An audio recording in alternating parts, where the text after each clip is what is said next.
love lift us up where we belong, where the eagles Hey, welcome everybody.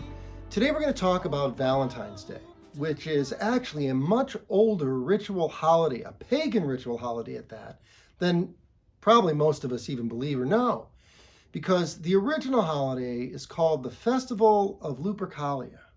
And if we look at the Festival of Lupercalia as a conscious choice, if you will, a forced choice even, after the cataclysm, it makes a lot more sense why we celebrate Valentine's Day on February 14th. Should be the 15th, but let's take a look at the myth of Lupercalia. Lupercalia was an ancient pagan festival held each year in Rome on February 15th.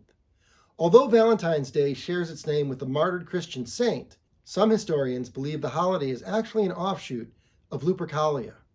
Unlike Valentine's Day, however, Lupercalia was a bloody, violent, and sexually charged celebration awash with animal sacrifice, random matchmaking and coupling, in the hopes of warding off evil spirits and infertility. So there we have the basis of the holiday, which is to say we're sacrificing animals. Well, why would you sacrifice animals? And the answer is we're dying of starvation, and so we're going to kill these innocent animals in order to feed ourselves. We are going to sacrifice the life around us. And so within these elements, we get a sense of what Valentine's Day was really about, because the festival of Lupercalia is about blood and violence and sex. And how do you bring these together any other way but to look at it from a cataclysm standpoint?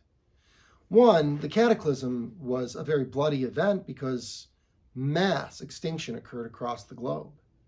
And the sacrifice was that there were so few animals, there were so few things that would be needed in the long run, that some things had to be sacrificed. Some people have said, hey, the mammoths were hunted to extinction. Yes, they were, because they were slow and they could feed a lot of people. And so they sacrificed the mammoth into extinction. And many other of our species that had survived were also hunted into extinction. What the story, for example, of Abraham and his son is the idea that we almost had to sacrifice the children. In fact, children were sacrificed.